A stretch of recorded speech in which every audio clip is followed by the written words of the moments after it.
मैं अपने कार्यकर्ताओं से बात करने से पहले मैं कहूँगा कि जम्मू कश्मीर की चुनाव अगर हम जीतेंगे तो सारा हिंदुस्तान हमारे कब्जे में आएगा।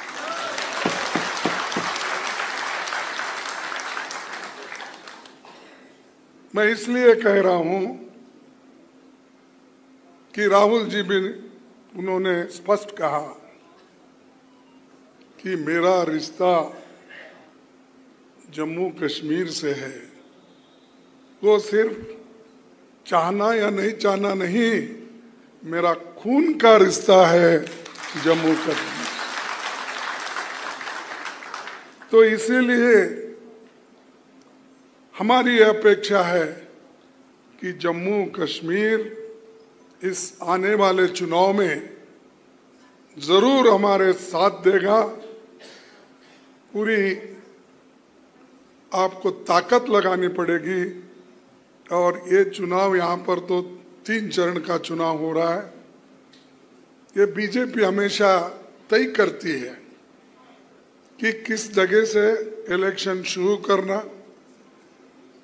किस ढंग से अपने लोगों को चुन के लाना, और उनका सारा गुस्सा कांग्रेस के ऊपर है, दूसरे पार्टियों के ऊपर नहीं है, क्योंकि दूसरे पार्टियां लड़ते ही नहीं और लड़ने वाला एक ही बहादुर शख्स है, वो राहुल गांधी जी। तो इसीलिए डरने वालों का साथ मत दो। जो डरते हैं वो मरते हैं, और जो तुम्हारे साथ रहेंगे, हम लोग, हमारी पार्टी आपके साथ है और साथ रहेगी। ये नहीं कि सिर्फ हमारे को वोट के लिए आप चाहिए, हमें इस देश को बचाने के लिए आपके वोट चाहिए, और आपके यहाँ के कल्चर को बचाने के लिए, यहाँ के लोगों के हकूक को बचाने के लिए, और यहाँ के लोगों के स्वाभिमान को बचाने के लिए ये वोट, ये चुनाव की जरूरी है। तो भाइयों, मैं आपसे यही उम्मीद करता हूं कि ये जो चुनाव बहुत इम्पोर्टेंट है। और मैं यहाँ पर आया था 1972 में, जब मैं चुन के आया पहली बार, तो यहाँ पर गुलबर्ग में देखने आया था उस वक्त। तो पहला इलेक्शन था, तो सब लोग टूर पे आए थे, तो उस वक्त कश्मीर को विजिट करा था। उसके बाद फिर मिनिस्टर होके पीर पंजाल और वैष्णव देवी, वो रेलवे भी हमने यूपीए गवर्नमेंट में बना के दी। चाहे वो अपने मोदी जी कितना भी क्रेडिट लेने दो, वो सिर्फ बात बहुत करते हैं, काम नहीं करते। हमने काम करके दिखाया, सोनिया गांधी जी ने काम करके दिखाया, यूपीए गवर्नमेंट ने काम करके दिखाया। मनमोहन सिंह जी कम बोलते थे, ज्यादा काम करते थे, लेकिन ये बहुत बोलते हैं, काम कुछ नहीं करते, कम करते नहीं, कुछ नहीं करते। तो यहाँ जी पहली बार राहुल गांधी जी की भारत जोड़ो यात्रा का समापन मुझे बहुत अच्छा याद आता है। 30 जनवरी 2023 को गांधी जी के 75वें शहादत दिवस पर श्रीनगर में आयोजन हुआ था। आप सबको याद है, विपक्ष के सभी बड़े नेता यहाँ मौजूद थे। बर्फबारी के बीच सभा हुई। मैं ये टोपी उसी वक्त खरीदा था, इस टोपी से मेरे को जीत मिली, इसीलिए नहीं ये टोपी, भाई गर्मी में टोपी डाल के आया, ये क्या बोल के आप समझेंगे। उस वक्त, इस वक्त गर्मी है, लेकिन उस वक्त बर्फ ही बर्फ था और हमने राहुल जी के नेतृत्व में जीते। और आप देखेंगे एक फोटो भी है, हम दोनों मिलके ठहरे हुए हैं बर्फ में। तो इसीलिए जो भारत जोड़ो को यात्रा खत्म हो गई, वो कश्मीर में बर्फ के साथ। और दूसरी चीज, ये श्रीनगर में आयोजन के बाद फिर राहुल गांधी जी मणिपुर से अपना महाराष्ट्र तक, मुंबई तक अपनी यात्रा की। जिस मणिपुर में वो खुद गए, प्रचार करे, लोगों से मिले, पादयात्रा किए, उसके बाद मुंबई में उसका वो कार्यक्रम खत्म हुआ।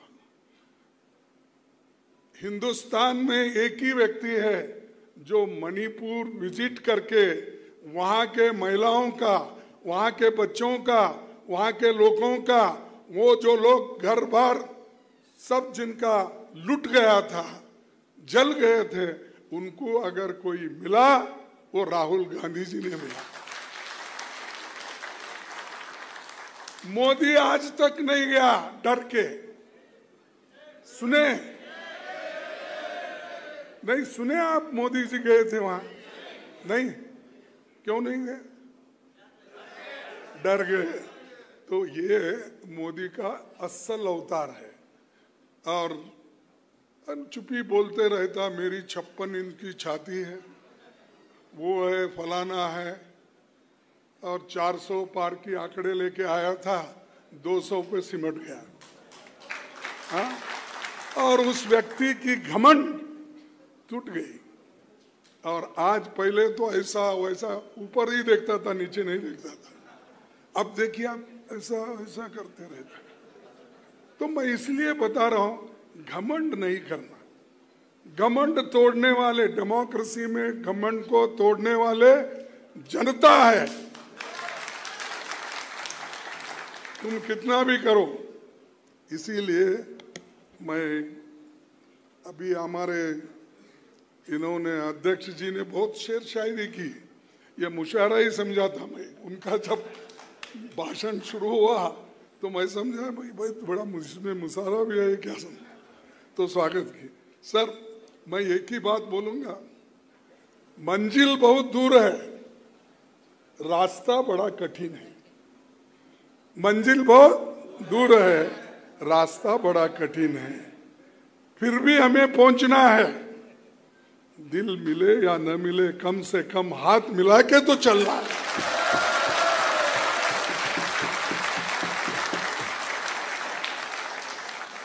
तारासन से लेकर आखिरी तक, यहां से लेकर उधर तक हाथ मिला के। और ये तो कार्यकर्ता हमेशा आप बेचारे कांग्रेस के साथ ही रहते हैं, लीडर लड़ते रहते हैं हमेशा।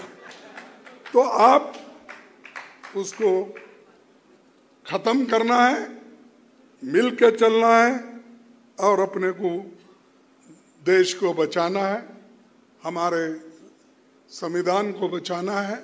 ये काम बड़ा इम्पोर्टेंट है। एक दिन एक कश्मीर के ही बहुत बड़े नेता मान जाते थे, एक नेता, मैं नाम नहीं बोलता, मैं बोला साहब हमेशा आप लोग ऐसी टोपी डाल के दिल्ली में फिरते थे, लेकिन आजकल नहीं दिख रहा क्या? क्यों नहीं दिख रहा? नहीं, मैं किसी का मजाक नहीं उड़ा रहा, पूछा हूँ तुम लोग क्यों टोपियां नहीं दिख रहे ज्यादा? उसने बोला क्या करना साले, ये बीजेपी के लोग आ गए और कहीं भी गए तो हमारी तरफ ही देखते। बोले अरे आप तो लीडर है, आप क्यों डर रहे हो? टोपी ये तो तुम्हारी शान है और यहाँ की इज्जत है। जो आदमी अब टोपी डालने के लिए डरता है, वो तुम्हारी हिफाजत कभी भी नहीं करता। तो दोस्तों, मैं ये क्यों इसलिए बोल रहा हूँ कि नुमाइंदगी करने वाले भी ऐसे भी हैं, दिखाने के लिए अच्छे हैं, देखने के लिए भी अच्छे हैं, पहनावा भी बहुत अच्छे करते हैं, लेकिन जब टकराव की बात आती है, लड़ने की बात आती है, वो उसको एकदम पीछे हट जाते हैं और दूसरों को सामने। और ऐसे जोर से पुकारने वालों में भी बहुत से लोग हैं, राहुल जी आप आगे बढ़ो, तुम पीछे रहते हो। अरे साथ में रहो ना, हम साथ में रहेंगे बोलो। मैं बहुत जगह देखा, राहुल जी आप आगे बढ़ो, हाँ साथ रहो, पीछे मत रहो, क्योंकि ये तुम पीछे रहे, तुम पीछे से हमको ढकलेंगे, क्या करें मालूम नहीं होता।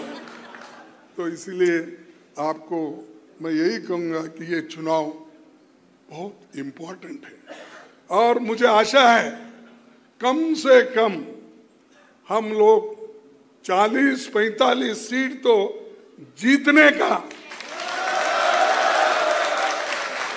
हमको जीतने का एक सर्वे मिला है और वो सर्वे ये कहता है सबसे ज्यादा अगर किस पार्टी के तरफ रुझान है तो वो कांग्रेस के तरफ रुझान है।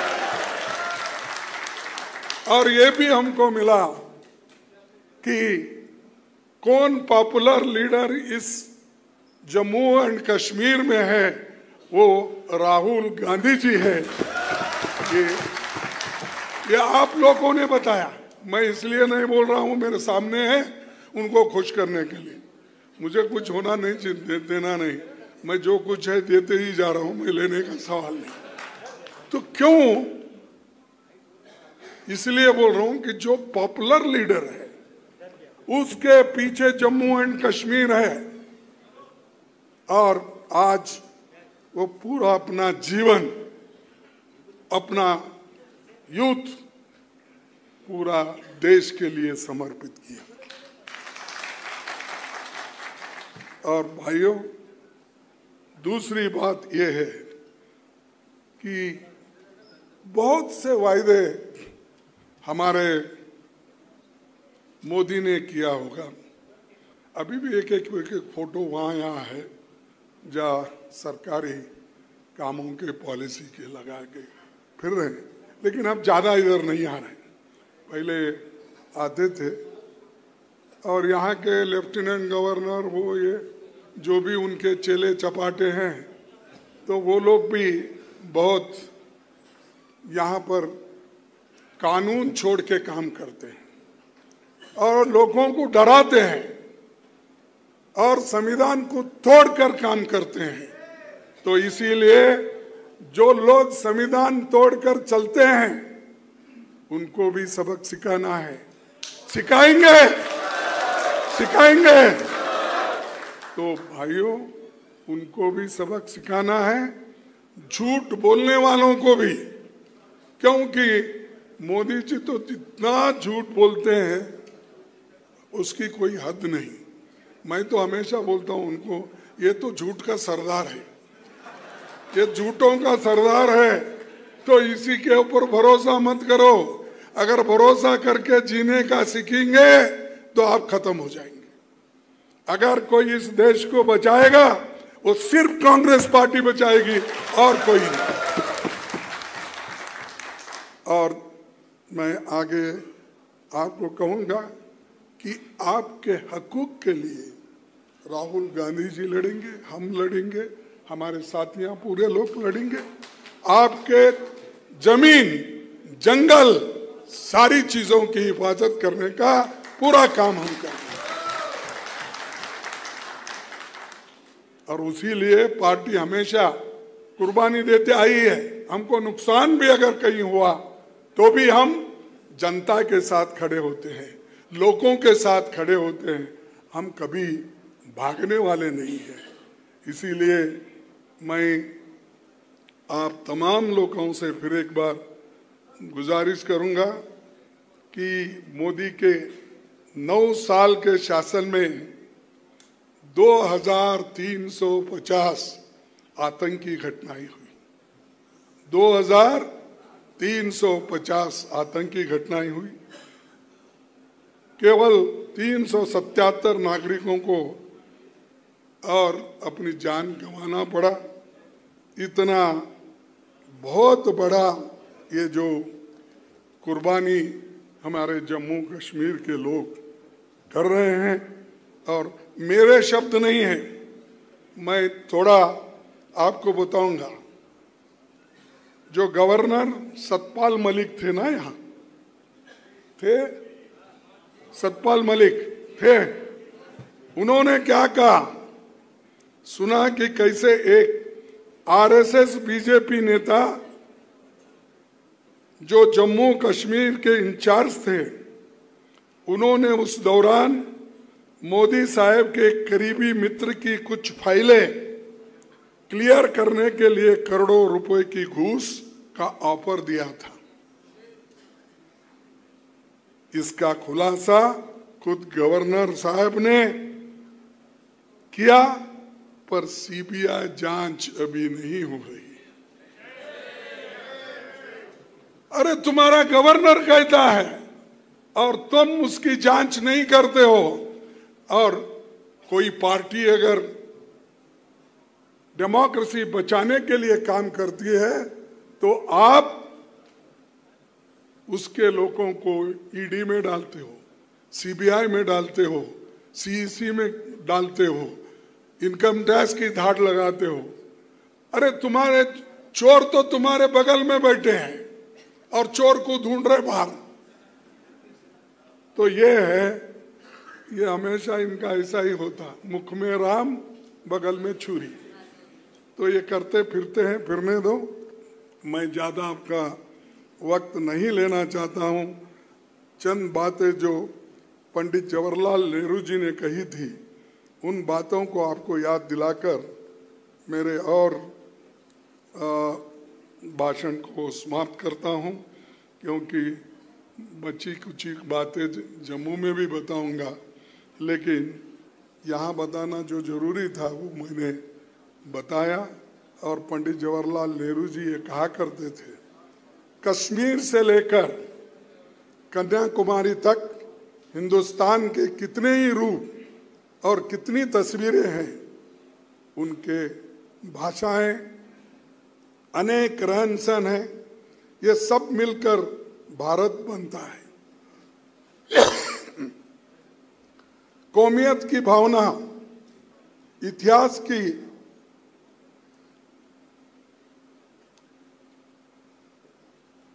मैं फिर एक बार शुरू करता हूं। कश्मीर से लेकर कन्याकुमारी तक हिंदुस्तान के कितने ही रूप और कितने ही तस्वीरें हैं, अनेक भाषाएं, अनेक रहन सहन है, ये सब मिलकर भारत बनता है। कौमियत की भावना इतिहास की पुकार है, कौमियत की भावना इतिहास की पुकार है, यही हमें सबसे मजबूती देगी। ये पंडित जवाहरलाल नेहरू जी उस वक्त किए। अब भाई यूनिटी इन डाइवर्सिटी, अनेकता है, एकता उसी में है। लेकिन यहाँ मोदी जी तोड़ फोड़ सब करके उस पार्टियों को भी तोड़ते हैं, लोगों को तोड़ते हैं, धर्म को तोड़ते हैं, सबको तोड़ने का काम करते हैं। लेकिन कभी हमारे राज्य में, कांग्रेस में ये कभी नहीं हुआ और हम होने भी नहीं देंगे, ये हमारा वादा है। और हम लड़ते हैं एक आइडियोलॉजी पे। बहुत बार यहाँ एक बार कोई आए थे नेता बीजेपी के, वो बार बार वही बोलते थे, जिस जगह राहुल जी ने खुद झंडा ही नहीं फहराया बल्कि बर्फ में ठहर कर अपनी बातें इंडिया गठबंधन के सब लोगों को और आपको भी उन्होंने बताया। अरे ये हिम्मत कांग्रेस में है, इसको तोड़ नहीं सकता, हमारे को कमजोर कोई नहीं कर सकता, और हम कमजोर होने वालों में से भी नहीं हैं। तो दोस्तों, मैं आखिरी में आपको एक संदेश देना चाहता हूँ। मैं तो हमारे जो अध्यक्ष हैं उनके जैसा तो शेर शायरी करने नहीं जाता हूँ। मैं जरा आपको लड़ने का सिखाता हूँ और एक दूसरे को मिलने का सिखाता हूँ और एक दूसरे से मिल के कैसा काम कर सकते हैं कांग्रेस पार्टी में, वो मैं आपको कहूँगा और मेरे बात को खत्म करूँगा। लड़ नहीं सकते तो बोलो। नहीं, मैं आपको बोलो नहीं बोला, ऐसा शायरी में बोला है। लड़ नहीं सकते तो बोलो, यानी आपको लड़ना नहीं आता तो कम से कम बोलो। बोल नहीं सकते तो लिखो, जो बोलते नहीं कम से कम लिखो, पेपर में लिखो, उसमें लिखो, आर्टिकल लिखो, किताब लिखो। देश लिख नहीं सकते तो साथ दो, साथ नहीं दे सकते तो काम करने वालों को मनोबल बढ़ाओ। साथ अगर नहीं दे सकते हैं, आप ही करना। किधर गए हमारे नेता प्रेसिडेंट साहब? आप देखिए, आपको ही बोल रहा हूं मैं, अपने दोस्तों को बोली ही है। कोई यदि साथ नहीं दे सकते तो काम करने वालों का मनोबल बढ़ाओ। यदि वो भी नहीं कर सकते तो जो कर रहे हैं उनका मनोबल मत तोड़ो।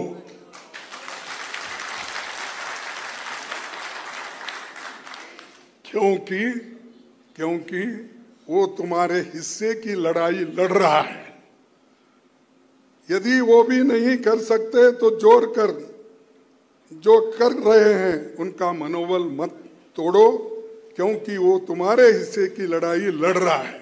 हमारा कार्यकर्ता तुम्हारी हिस्से की लड़ाई लड़ रहा है। इसीलिए हमारे लीडरों को मैं यही कहूंगा इस मंच से कि आप एक होकर मजबूती के साथ लड़ो। पार्टी आपके साथ है, राहुल जी आपके साथ है, हम सब आपके साथ हैं। इतना कहते हुए